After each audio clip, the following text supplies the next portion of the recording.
ام فاروق، الولية ماشية سرحانة كده ليه يا ام فاروق؟ نعم يا اختي، عايزة ايه؟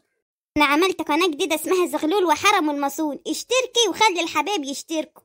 تصطبحي على الصبح يا ولية واقفلي الشباك، الجو برد. كري ولا ابوك صح؟ ايه يا بازوكا قاعد في الشارع ليه؟ استنى اخد 50 جنيه. 50 جنيه مرة واحدة؟ انا قلت لك كده يا ابني. انت قلت لي هديك 50 جنيه، ما قولش لماما انك هتتجوز عليها. كنت بهزر مع صاحبي يا بازوكا، جواز ايه؟ انا اقدر اتجوز على امك. خلاص هروح اقول لها وانت حر معاها. خلاص يا ابن النصح، هديك 50 جنيه بس خلي ده سر ما بين. ما قلت لك قبل كده مش هقول، بس اديني الفلوس. خد الفلوس اهي وانسى اللي انت سمعته كله.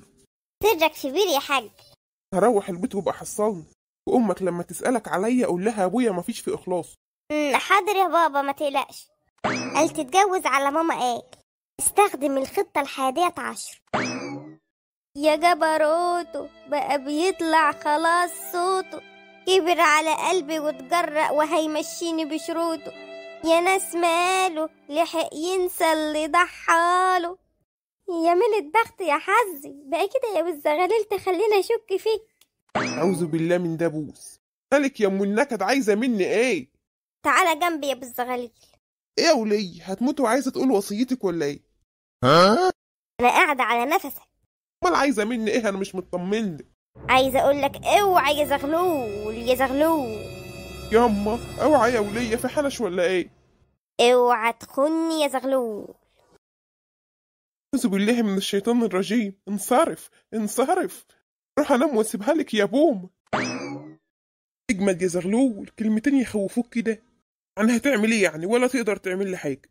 تجوز يعني هتجوز.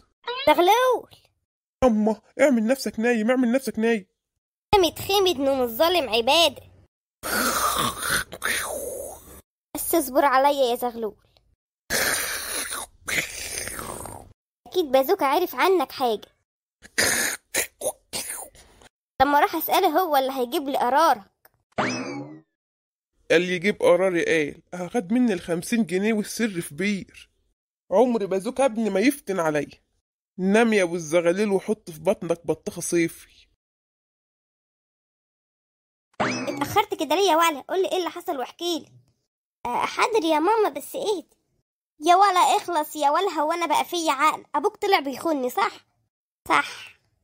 ماما مالك يا ماما؟ ابني وراح يا هوا، كل جراح من الهوا. يعني هو ده اخرك يا ماما؟ طلع قلبك ضعيف قوي يا ماما. اسكت يا ولا، ده هدوء ما قبل العاصفه. ناوي على ايه فهميني؟ ناوي يكبس على نفس ابوك وطلع روحه. اهدي بس يا ماما، كله بالعقل. هو انا بقى فيا عقل؟ قولي يا ولا، مين اللي بيخوني معاه؟ هو مش بيخونك بالظبط، هو هيتجوزها. يا ملت بختي يا حظي. قولي تطلع مين بسرعة. تبقى ست عدلات اللي جاتلك في عيد ميلادي. طاقة الرجالة والله ما هسيبها. هي لائمة ما عندهاش اصل. اسمعي بس الخطة اللي هنعملها عشان نبوظ الجواز. انت فاكر في خطط تنفع مع ابوك؟ ايوه، الخطة 11. فهمني واحدة واحدة، عايزين نحافظ على ابوك وبيتنا. بص يا ستي، هو عايز يروح يقابلها عشان يجيب لها الشبكة.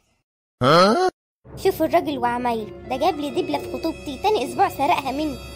بس تفهميني يا مام، هنحط له حاجة في الشاي تخليه ينام وما يروحش. وبعدين يا ناصح ما هيروح لما يصحى. احنا لما نبوظ الميعاد مرة واتنين وتلاتة، هي ساعتها هتزهق. تفتكر يا ولا؟ ايوه، نحن هنجرب الخطة دي ونشوف هنعمل ايه بعد كده. عليك وعلى افكارك يا بازوك.